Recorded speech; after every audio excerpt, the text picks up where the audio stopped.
Hello and welcome to the Decking Awesome podcast. My name is Owen and I'm joined by the awesome Ciara and Brian. Hello. Hello. Today we are doing a year in review of Decking Awesome games in 2020. We're going to discuss our upcoming games, our current game, Dice Summoners, and the future of Decking Awesome podcast. Just a heads up, the sound will be a little bit different for the next few podcasts. We were all locked down in our houses, so we're recording the next few episodes in Zoom. It looks like this could continue for a while, so bear with us. This, of course, is following on from the podcast we did about how to get the best out of your sound when you're doing a podcast. Sometimes you're just going to bang out an old Zoom recording. That's very true. So let's kick it off with the work we've been doing behind the scenes in our upcoming games. If you want to get involved or hear the latest news of our upcoming games, we definitely recommend subscribing to our newsletter. We don't send a whole lot of emails on those newsletters, but when we do, it's for kind of important stuff. DAG.Irish is the website. The next upcoming game that we want to discuss is the one that we always love to play, and it's pretty close to creating a final prototype, and it is the awesome Save Princess Snowball. So Sis, what is Save Princess Snowball? Well, Save Princess Snowball is a cooperative puzzle game, a real-life escape room but made into cards. We really love this type of game. We play them a lot. It's about bringing a group of people together, playing something together to reach cooperatively your goal. It's a card game, so it's quite small and portable. And the point of Save Princess Snowball is to save your bunny rabbit, Princess Snowball, who has gotten herself into trouble. And you, as her loving owner, have the job of trying to go find her and save her from wherever she is. The theme is quite lighthearted because I don't know if many of you out there play escape room games, but they can range in theme from quite light to quite heavy. So we love to play escape room games together and with other people and friends with kids. What we found is some of those dark themed escape from the murder in the polar vortex or something. Yeah, it can be quite dark. So what we're doing is we're trying to create lighthearted but still thrilling escape room game. So kind of going for anything that we can bring in to create a sense of urgency without it being like a murderer is chasing you with a big knife. So it's a little bit more lighthearted fun. It's usually detective kind of games, those escape rooms, like, Agatha Christie kind of murder on the train, or like your Tomb Raider going up walls trying to do stuff. I love cooperative puzzle games. They're so great to have this kind of shared experience with people. Some of them kind of last certain periods of time. It's always like a really engaging moment where all people with different skills kind of work together and do puzzles in their own way and try and figure things out. It's really fun. And we thought that bringing an element of your pet rabbit has disappeared. Like, everyone loves their pets. Who doesn't love their pets? And that gives it a nice, compelling reason to play. And we love just playing together, so it works. But it's not just geared at kids, though. It's still accessible for adults. Like, you don't feel like you have to gather children around to play the game. There are still some good puzzles in there. And especially if you don't know any children, don't just gather random children to bring in to play puzzles with. Yeah, so I think some of the puzzles probably couldn't be solved by kids to some degree, so you kind of need the whole family. It's to get a variety of people, I guess, and just have no limits on what that variety is. If it's you have decided that you want to play with your parents or your grandparents, who knows, or you just want to play with your friends.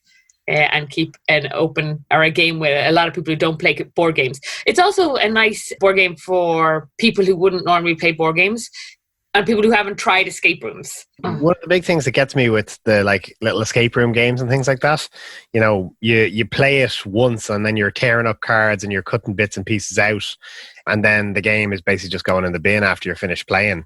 This one, you don't have to chop it up. You don't have to throw pieces out. You can pass the game on to other people as well, can't you? Yeah. So all the puzzles are reusable and replayable. So you can just hand the box over to somebody else and have them play through without having any difficulty. And the cards are easy to put back together because the deck is just a deck of numbered cards. Yeah, I think all the history I have with playing cooperative puzzle games, there's kind of like a few different kind of genres. So one of them is the Sherlock Holmes Detective Agency one, where the plot and the writing, there's a really compelling story where everything kind of goes in, and there's some cool kind of components like the newspaper and stuff. If anybody's ever played that game, it's very kind of good and a kind of a rich storyline. And then you have the other one, which is the escape room games, which tend to have, because there's not as many components and it's a kind of a smaller game, there's not as much of a compelling story.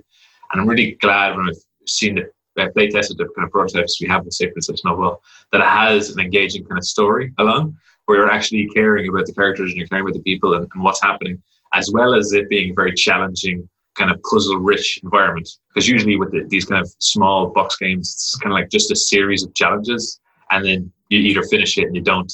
But the story is always something kind of abstract that you can't really sink your teeth into. But no, I love this kind of compelling story. So, Ciara, why did you make this game? Specifically, Say Princess Snowball rather than some other kind of board game? Because I really love escape rooms and puzzles.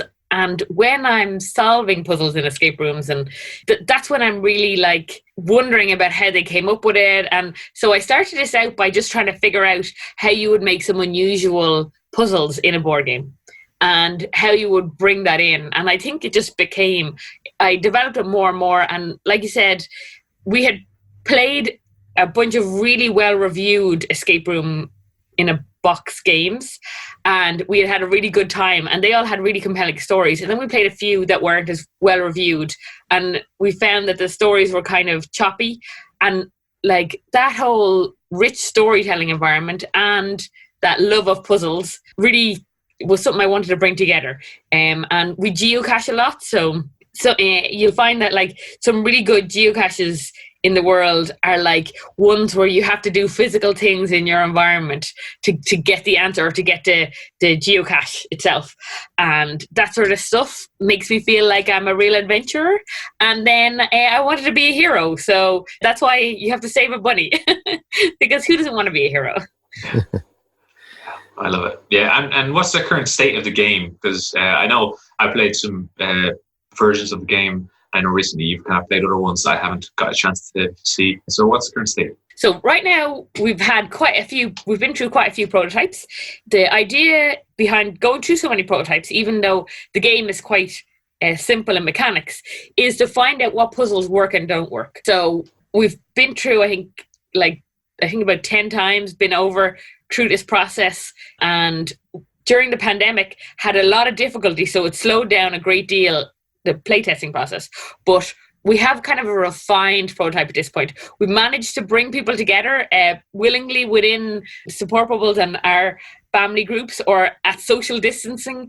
So it's been hard to do that, but we've managed to do that. It has meant pulling in more family to playtest than ever before, because they would be people we'd meet with normally. So they'd be part of our, when we could have 2 or 3 households over, they were the only people that we could playtest with. And they've been really, really good for feedback and trying to get a diverse range of people playing it. So that's given me a kind of an idea of how long the game plays for. And then, when people get tired, because escape room games can be quite mentally exhausting. So adjusting how many puzzles are in the game. At the start, I wanted to get value for money, put in the most amount of puzzles in the game. But actually, people find it quite draining after a certain amount of time. So we're still, I think, with Owen's help as well, trying to tweak that so that there's the right amount of games to last to the end of a session, or right amount of puzzles to last to the end of the session, without deterring people or people thinking it's too short and they're not getting value for money. That's a really tricky problem to have, because everyone acts in a different way. Everyone has different kind of energy levels when it comes to this kind of stuff. And also you don't really know if you're tired until it's too late. So yeah, I think trying to figure out that time is always kind of tricky. Some escape rooms I think are too long, some like escape room board games. And it's tricky to kind of get that balance, especially for you have to kind of deal with every type of player. I've seen you've been playtesting with people who've played lots and lots of escape rooms and escape room board games, and also with kind of new people who don't really know anything about puzzles, and getting that kind of diverse thing, because people who are new to it are very kind of engaged usually with it. People who played escape room games before, they're not really engaged unless you have kind of challenging new techniques or methods. So yeah, it's very cool. Yeah, I found that, I jumped in on one of the kind of later prototypes on it, just so that I'd be looking at it with a fresh set of eyes. And me, who's played however many escape rooms and however many little escape rooms in a box, I found it like suitably challenging. Like it's a good mental workout, but also it's achievable. Like it's a fun game to play. Who did the artwork of this prototype? Do you know? Oh, that was me. I don't think it was. I think it was actually me. I think I was the one. You did the artwork, but I reviewed it for grammar. And when it comes down to it, what do people like more, grammar or art? I think you'll find there's museums all over the world dedicated to proper grammar. Editors aren't writers. The Louvre, one of the more famous grammar museums in Paris. Anyway, so yeah, Owen did a really good job of, I had the puzzles done out in a lot of different mediums and definitely different art styles just to try and convey a puzzle. And Owen went through it and did a really good job of bringing it together. Owen, you want to talk about the process on that? Yeah, sure. So like, obviously the artwork I did is not going to be final artwork. This is just so that people can get a sense of the theme and the style, just so that they're not looking at black and white pictures. They can actually also get clues from images. So yeah, it was kind of we've dealt with artists before, so I was kind of just pretending to be one of the artists that we usually deal with, and we're trying to talk to Kira about what she wants to kind of relay, and then creating that kind of straightforward artwork. And then we're also working with doing the instruction manual and the box as well. So it's just that kind of process of kind of iterating over the artwork and stuff like that is great, because then once we do hire someone professional, like designers and artists and stuff, we know exactly what to give them, and we kind of have a fairly good idea, and then we can tell them what's kind of needed, and then where they can kind of give their artistic influence and kind of show themselves off. And so we always have that flexibility. And I think if we want to progress the playtesting to a broader group of people, we kind of need to have a little bit more consistency in the game. And I think that having, even if it's not final, an artwork style consistent throughout the game just makes a big difference in people feeling like it's a real game that they're playtesting. Because it can be hard, especially with a diverse group, maybe a lot of people who haven't played board games before, trying to show them that it's a prototype and that they're not thinking about the final thing. It actually makes it a little bit easier if there is a rough artwork style on it, because they understand better where it's going. Yeah, and especially when you have the clues in the images, because you can have a clue, you can draw a sketch of a clue on an image, and then when an artist comes in and they do it, that clue can either become more obvious or less obvious, and it can totally change the balance of the game, because you want to kind of build up the challenge and kind of step it up. And if you have certain drops where like a challenge is really easy or a challenge is way too hard, they can feel like annoying. Whereas if you're going to gradually give it to them, they can climb a mountain. You can't see it, but I'm using my hands a lot. That description. That's just mountain climbing hands. Mentally mountain climbing, The final thing I guess we worry about, and you do have to worry about this occasionally for the prototype, is how much money it will cost to make. So we need to be competitive in quite an inexpensive market. There's a few expensive escape rooms in a box, and they are high-end ones, but they're not necessarily ones that the people who are trying to dive into a genre will buy, because there's such a high threshold to them. So we're trying to aim at the entry-level ones, and there's a lot more large manufacturers of those already in the market. So we've tried to come up with solutions for the puzzles and ways to have puzzles where we're using things that could be manufactured relatively cheaply to keep us competitive. So I think that when you get to that point in your game and you're starting to look at each component and analyze whether it can be made, I feel like that's a lot closer to final manufacturer. So we're hoping that this coming year, this is when we'll be able to release the game. I think the way that Say Princess Snowball is done is a really cool way in solving that problem that these small escape room card box games have of, how do you tell if someone's, succeeded and someone that's failed with a challenge, and how do you kind of progress it so that the person, it's not obvious to the person where they're going, which cards to pick, all that kind of stuff. So I think it's a really creative solution that, we can't wait to show people. All right, so we're going to move on then to another game that we've done loads of playtesting on. We love playing it. It's fun each and every time we pick it up and play. And it's Bumper Bots. So Brian, what is Bumper Bots? Bumper Bots is a game you've probably heard us talk about, or if you follow us on social media, you've probably seen a lot of. Bumper Bots is a worker placement game with a bit of a twist. Your people are used to worker placement games where, you place out your worker, you get that resource, you earn the resource, you buy something with it. However, Bumper Bots on Titan has kind of chaotic workers. So, you'll tell them, go off and get me some gold resources there. And they'll go, yep, heard you loud and clear. Move over to the right and get some red resources for you. Perfect.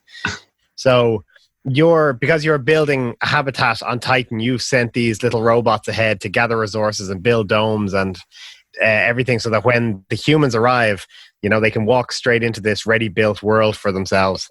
But because you're communicating from Earth to Saturn's moon of Titan, the signal can break down a little bit in communication. So you want to send your bots out to gather as many resources for you as you can, but you're going to have your bots wandering off in different directions because they didn't get the signal properly, or you're going to have other teams who are trying to build domes as well. Their bots might come in and just bump yours straight out of the way, and you'll end up somewhere you may not want to be. So you have to balance the luck side of getting the resources you want with maybe a bit of strategy, because you can stack the bots. So you can end up with taller and taller bots that, because they're bigger antenna, they receive the signal better. So you stack 3 bots up on top of each other.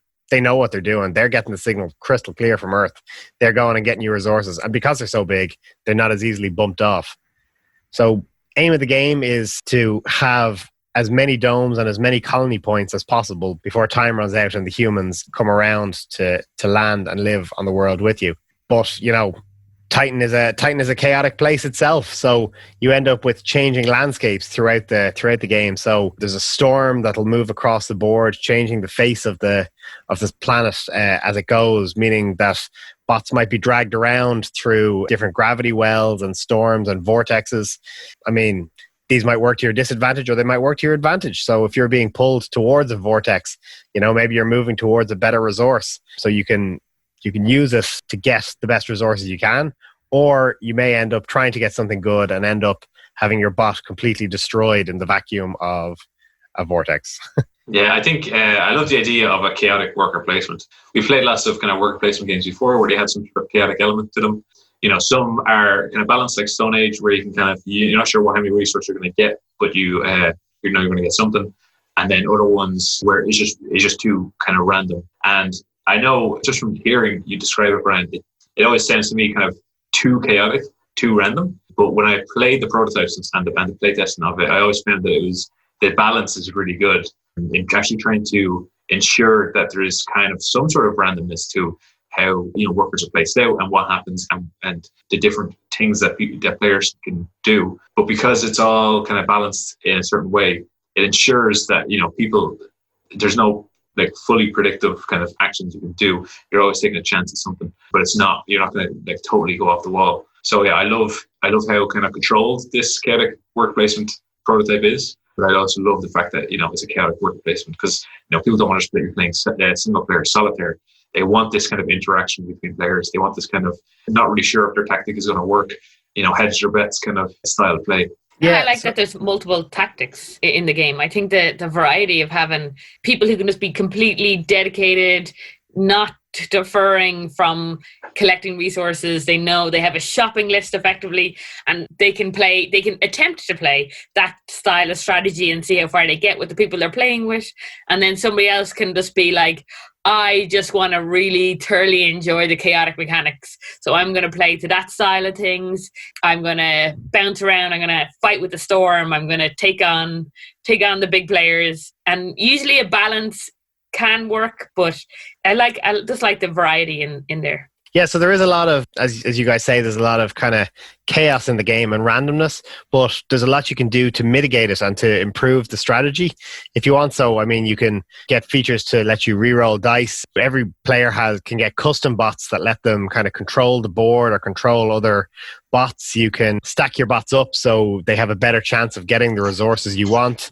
But even if you get bumped off or you miss the resources you're looking for and you end up on something else, there's such an option of domes to build that, you might build a different dome than the one you were trying to at the end of your turn, but it will mean that that dome generates resources for you, or it gives you one-off bonuses. So when you come back around next turn, you have a better chance of getting your resources, or you have a better chance of building the dome you want.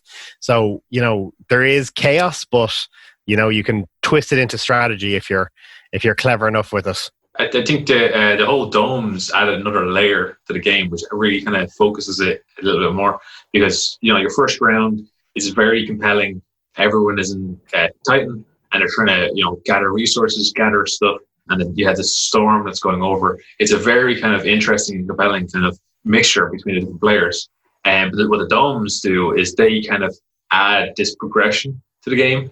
That means throughout the rounds, as rounds go further and further along, you become more and more powerful, but you're also going down a specific path of power, whether that's more bots or more domes or some sort of resource management. It means that you're going to be choosing different actions inside the planet, and other people are going to see that, and there's going to be a lot more mixture. And as it progresses, the challenges, the choices you're going to make are totally different. The domes are a really cool idea that really help kind of bring the whole game as a unified whole.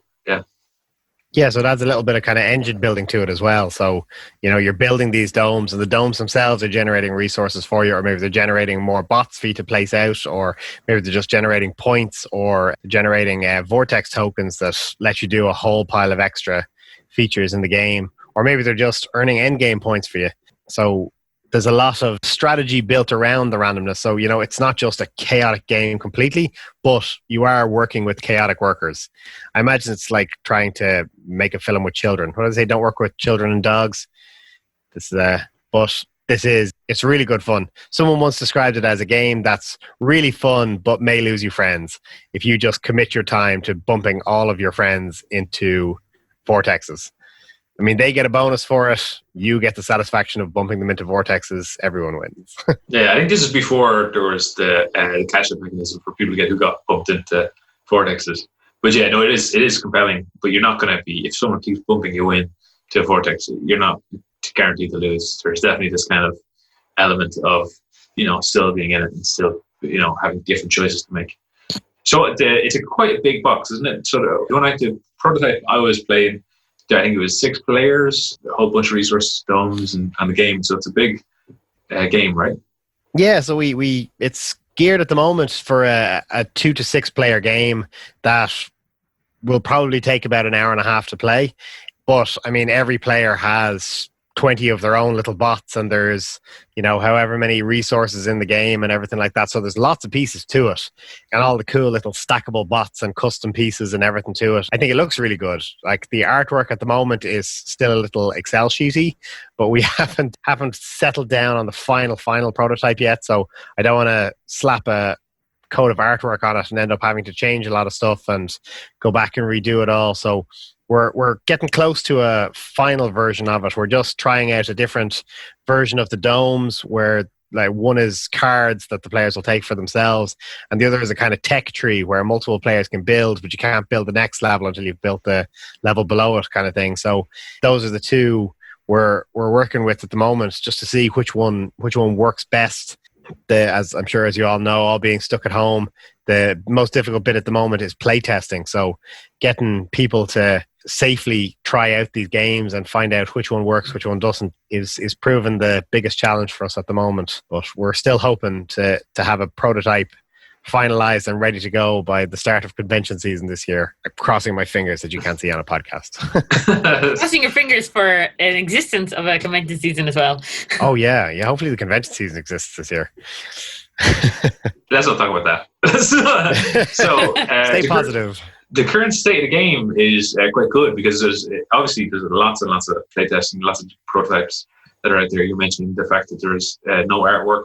There is some sort of artwork, but it's not like professional or anything. So what kind of could you say about the current prototype? Are we close to a final prototype, or how are you feeling? Yeah, we're pretty close. I mean, the board, the playboard itself is pretty solid. There might be a few tiny tweaks to it, but there's always going to be a few tiny tweaks to every game. The bots and their interaction and the bumping and stuff like that is all great. The custom bots might need a little bit of balancing, because some of them are a bit overpowered and some of them are a bit underpowered. But we're trying to look at a way where, players can kind of pick and choose which ones they want. So depending on what style of game you're playing, maybe you want to go for one of the over or underpowered ones, or maybe the overpowered ones can be cancelled out in some way. So, I mean, we're pretty close with it. We just have to do a final bit of tweaking on it. The storm and all of that is all really good. Just the last thing is really going to be the dome system. So the domes themselves aren't changing, just really how players earn them, whether it'll be take a card and it's there for yourself, no one else can have it, or whether it's like a tech tree where multiple people can build up the different branches. And it just depends how and what directions you build as to whether you get, up the top of the tree or whether you branch out and diversify. A bit more play testing and all going well, we'll have a good idea on what works and what doesn't on that one. I can't wait. That's so cool. Yeah, there's so many cool ideas inside Bunkbots. I can't wait to see what comes up next. Let's move on then to some updates from Dice Summoners. This is our game that we've released, and there's some cool new things that happened in 2020 with it. We were nominated in the Emmert Game Awards, which was really cool, really fun. We all watched it stream live and watched the award ceremony. It was really fun. There's so many cool games in 2020, and it was great to see board games represented. Lots of cool developers and companies and all sorts out there. Well done to Radiant Online Battle Arena that won the Game Awards this year, or that category, or our category anyway. It is a great game. Came out around the same time as ours, but delighted to see such a good game win it, even if we didn't. Yeah, there's all the ones who won the awards were definitely deserve it. It was really cool. I can't wait for next year. There were some funny technical glitches that happened this year, but I think that was just bound to happen when it comes to streaming online for the first time. Everyone moving from physical award ceremonies to online award ceremonies, nothing's ever going to go perfect. But the guys did a great job with us. It really went well. Yeah. The other thing for Dice Summoners is we released our game on Board Game Arena, so anybody can play it online. You might have seen it if you saw our website. We have a little link now onto Board Game Arena. It was a very technically challenging project to do, but I actually just released that a couple of days ago, and it now currently has no bugs. So, not to say that there's no bugs, but no bugs have been found, and we've resolved the whole other things. So it's still in beta at the moment, but we're expecting it to go live at some point. But anybody can play it. It just has a beta sticker on it. Doesn't mean much. Like, Owen put in so much work. It was fabulous. Like, he was working in daytime coding and then in nighttime coding on this. It was all of his life for a little while. So I think so much work went into it that we decided we were going to do a podcast later on in the year about it. So if you are ever interested in getting a board game on Board Game Arena, we're checking that out later on this year. Yeah. I didn't really have much else to do, for being honest. Good old lockdowns. Can't leave your house, can't do anything. Why not program a board game into a board game arena? It is. The community is so nice in Board Game Arena. I have to say, like, I've played Board Game Arena before, but now I play a lot more, obviously, now that I'm one of the developers on it. But it's great to see so many people playing from all over the world. Obviously, the fact that everyone's in their house helps a lot.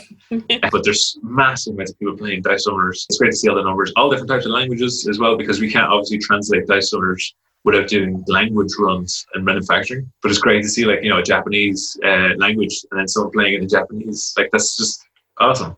If you want to check it out, definitely check. All you have to do is Google Board Game Arena and then search for Dice Summoners and you'll see it there. If you can play it for free, obviously you don't need money. And we have a little post on how to, if you go to our YouTube channel, you can see a little post we have on getting set up and playing it online. In the next couple of podcasts, we'll probably be doing a Board Game Arena one where I'll dig into the technical aspects of it, just in case there are people who want to know and also who want to kind of do it themselves. Or if you're a programmer who loves board games and you don't see your board game on Board Game Arena, odds are it's just waiting for someone to implement it. I'll get into it further into that podcast, but it's a pretty cool podcast.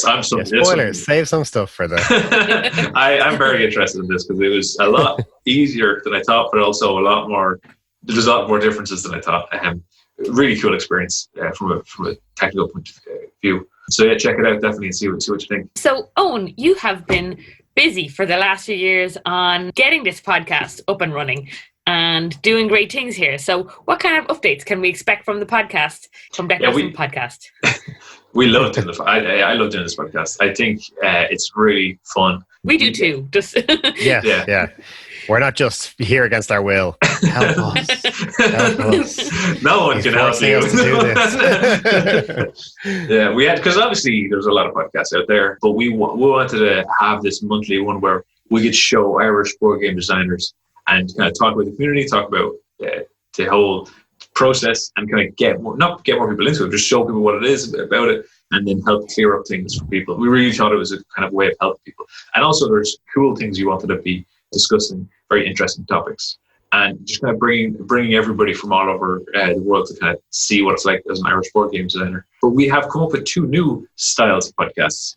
Obviously, we have lots of different kind of topics on board game podcasts or Deck Notes and podcasts. There's the board game design stuff. There's some Dungeons and Dragons stuff. All sorts of other kind of varied topics. But the ones we were kind of want to focus in on are the debate style podcasts. Because you might have seen a previous one on Pandemic. It wasn't so much a debate style podcast because we all loved Pandemic. We wanted to get a little bit more of a voice, a little bit more of a challenging opinion. And so we're picking games where there isn't a unified opinion as to whether this game is good or not. Yeah. Different games that I'm dying to play, but the others hate the style, or vice versa. And we have some cool ideas for board games. We're generally picking ones that are kind of popular, well known, but also kind of we'll do a very quick run through of how to play it. But it's generally games where one person in the group loves the game, one person in the group doesn't want to play the game, and another person in the group just has a mixed opinion. And it's a debate. Yeah, we'll see how that goes.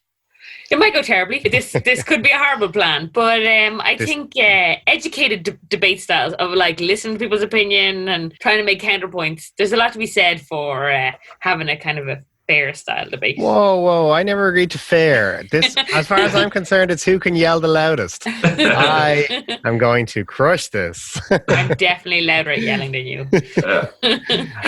Yeah, come watch the car crash because it will be terrifying. The first one. We're not going to be too harsh on the games. Obviously, we still want to represent the games, but we do have kind of opinions on mechanics. Good design and bad design, that kind of stuff. It will either work out amazingly, or we'll not want to talk to each other anymore. That will be our last podcast. Yeah. We also want to talk about updates, Deck Notes and Games updates more on the channel. And that's just because, we're developing or prototyping more games. We're getting to the stage where we want to show these games off and kind of tell people about them and kind of get people involved. You're actually listening to one of these update podcasts right now. Ooh, and this is the kind of place where you can give your feedback, you can discuss with the community. So if you have any sort of things like that on this episode or anything you've heard, definitely reach out to us. We can discuss it, and we would love to hear your opinions. That one is probably going to be maybe twice a year, or maybe certain events happen throughout the year, that kind of thing. Yeah, having it monthly would be a bit weird. Since the last month, we've written this month's worth of updates. Yeah. Well, I do like the idea of a year in review, just because sometimes I forget what happened in like March 2020. March 2020, 8 years ago. Yeah, I was so much younger. So there are some other updates. So maybe Kerry, you can talk about these a little bit. We were doing 2 online board game conventions. It's a little bit strange this year, obviously. We went to 2 online board game conventions. Yeah, they were UK Games Expo and GaelCon. Yeah, so we really wanted to get involved in the board game online scene, as there was no board game in-person scene. And a few of the big events were still held online, I guess because they had the organisers and the resources to do it. UK Games Expo was a really fun one. So everyone knows, like, the UK Games Expo, massive event, a lot of people attending, a really positive group of people who organise it, who are friendly to deal with. So we just wanted to be involved because we've known these guys for years and they're always so welcoming that we definitely still wanted to stay involved. We Twitch streamed how to play our games and our latest prototypes. That's all up on our YouTube channel if you want to check any of them out or want to see what we mean. Now, the prototypes would have been the ones from earlier in the year rather than later in the year. But still, if you want to get an idea or are a visual person, check that out. There wasn't as many people to interact with as normal. So we found it quite hard to get that kind of momentum we normally would. I guess there's always a lot of small independent board game developers at UK Games Expo. That's what makes it a really interesting event. You get a lot of unusual, like when we're there, we buy a lot of unusual games. You get a lot of like little indie developers that you hadn't heard of, and you see them as you're going around. Unfortunately, the online format isn't as easy to travel between stands. So we did reach out to a few people, and we had a good few people bounce in and out of our Twitch streams and chat with us. But it wasn't probably the same as the physical event. So I think the main stages still got good momentum, but hopping around probably still needs a little bit of tweaking. However, the guys were really friendly, and we watched the main stage a good bit ourselves, and when we weren't running the Twitch stream, and had a really good time. So I'm really glad we attended. Probably made us think a little bit more about what people are actually looking for at these events as well. So we'd probably do a kind of a modified version of what we did if it's running online again this year, because who knows what's going to be happening by whenever it runs. I don't know, is it back to May next year? Actually, they sent out a few emails, but we haven't even gotten to planning our year ahead yet. So looking forward We're booked to that. in for it though. So we're booked in. So we'll be there. We'll be there, whether it's online or whether it's in person. We'll be there. Absolutely. Really, and we love attending. Like, nothing's going to change that. So let's see how it goes. Then the other one we attended was GaelCon. GaelCon is it's got to be the biggest Irish gaming convention. So it covers role-playing games as well as board games, and this year they had panels as well. So kind of a little bit like the UK Games Expo, where there's kind of streams of panels going on, and they have their renowned charity auction as well. So I was volunteering as staff at that, because after the UK Games Expo, we didn't know how we were going to deal with online conventions, and we kind of wanted a little bit of a time to see what other people were doing and to do some research on it. So instead of deciding to attend as like a shop or a retailer, we decided I wanted to help out as staff, and also just to help out an Irish convention is like stuff we'd like to do anyway. So I really enjoyed volunteering at it. The people are lovely, and the convention itself was really well run, considering they had never, like, no one this year had run online game conventions before. It ran fabulously, and there was a lot of work put in the background to make it a really good convention. We will continue to either attend or online attend. Online attend GaelCon. It's brilliant, and we definitely want to stay involved in that. And I think they're hoping to have a much bigger board game contingent next year as well. So all going well, you'll see a lot more board gamers to go alongside the role playing games and the miniatures and everything. It's very exciting. Looking forward to see how much that keeps growing over the years. Yeah, and I would like to stay involved in organising it as well. I think it's a real rewarding opportunity. So hopefully they'll accept me as staff next year. But it's a really good convention. So that was how we tried to keep a bit of momentum in our public-facing style of things. But we didn't quite get the amount of playtesting in that we would have liked for our new games, which has just meant the lead time for our newer games is just taking a little bit longer than the last time. It'll be great to go back to GaelCon. I'd be amazed if they have you back after that stunt with the goat and the fountain, but look, the less said about that, the better. But this year as well, we saw a whole lot of D&D played, because we were able to move on to Roll20 and basically stay with some form of social interaction without actually being together. I suppose thanks to Owen for running Curse of Strahd, we finally got it finished. Our 3-month campaign that finished 2 years later. Amazing. Yeah, so if you've listened to our previous podcast, you've probably heard us talk about Curse of Strahd, but that was an amazing ramp up and finish, and Owen ran a fantastic campaign. After even organising one-shots ourselves, the one-shots are a nightmare to try and plan everything out for. I have no idea how you ran the entire Strahd campaign. Yeah, it wasn't meant to take that long. It was supposed to take 3 months. Everywhere online said 3 months. Then it'll take a year. And I assume 3 months if you just 24 hours a day kind of continuous. I don't know. We played a lot. We played it a lot, like once every 2 weeks maybe. Yeah, it was a really cool, interesting campaign. Lots of cool moments. But there's so many other cool campaigns we did that kind of helped us, stay on track. Like we played obviously all the starter sets. We played lots of kind of one-shots. And then lots of other kind of smaller campaigns. And we also have we've read books for future ones. We have to kind of pluck up the courage to do a bigger one again. But who knows when that's going to be. We'd love to start when we can do it in person. But for now, we're doing kind of one-shots.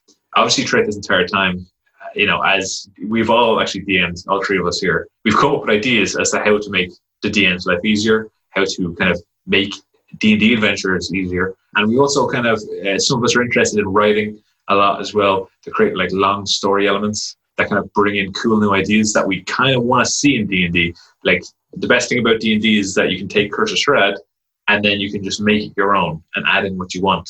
So when it comes to D&D, we have started like workshopping ideas and adventures that kind of sharpen our teeth on writing, that allow us to tell the stories that we want to tell, and then kind of show off the ideas of like social interactions and kind of characters and plot lines that we think are kind of compelling that we don't really see much in D&D.